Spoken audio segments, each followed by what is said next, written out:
I thought I was the only one that this had happened to. My credit score fell 250 points, y'all, 2 weeks ago because of my student loans. So my payment will be going from a percentage, a somewhat manageable percentage of my income every month, to the amount that will pay off my loans in the next 10 years. This is a PSA for anyone who has student loans with all of the just buffoonery going on with the SAVE plan and all the other things. If you have student loans, you need to be logging into your loan servicer every day. Every single day. The federal student loan system is a mess right now, and the uncertainty is sparking a lot of concern from borrowers. Many people are hitting social media to talk about large increases in their debt repayments, and some even say they have seen negative credit reporting. Michele Zampini is the Senior Director of Affordability at the Institute for College Access and Success. Good morning. Thanks so much for joining us. Good morning. Thanks for having me. So how do you think moving student loans to the Small Business Association will impact current and future borrowers? We are extremely concerned about this proposal. First of all, there is no good reason to make this transfer.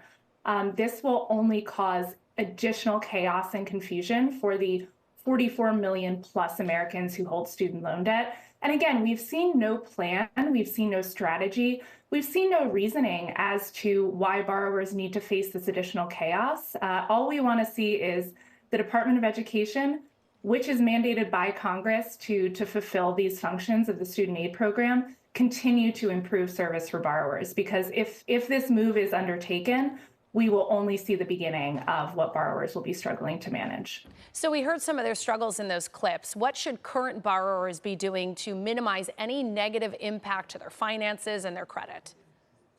Certainly important. I know one woman in the clip mentioned logging into your student loan account as often as possible, ensuring that you have access to your FSA, that's the Federal Student Aid ID, which is kind of your key to both your aid account through the U.S. Department of Education and also through your individual loan servicer. So I would say the first step, be proactive. Make sure that you have that login information. Make sure you know your account balance. Make sure you know what repayment plan you're in. And if your payments are looking unaffordable, or if you're not sure what your payment options are, you can apply for a more affordable income-based repayment plan, which will help make sure that your monthly payments are not based on the higher amount that you could be paying, but are based instead on your income and are intended to be more affordable for your current financial status.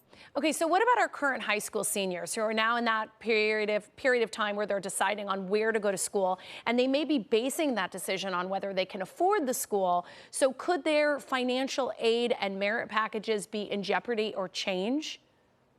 At this moment, there have not been any actual changes to the amount of aid that Congress has funded for students from the federal government. And so what we may see are processing delays or concerns with FAFSA implementation like we've seen in the past, but we have not seen any cuts to the actual aid amounts that students can access. So that includes the Pell Grant program, which is grant aid. That also includes the federal student loan program. So those programs, while in a state of chaos and while the borrower and student experience is really difficult at this moment, it is important to know that aid still exists, that aid is still available. And colleges are doing everything they can to work with the Department of Education, also to work with students to make sure that they are able to get that money in their account. And so again, that aid is not gone anywhere, and that would require an act of Congress. And so sit tight and make sure that you still apply for any aid you're available for. Thank you for breaking that all down for us this morning. Michele, thanks for joining us. Certainly. Thank you.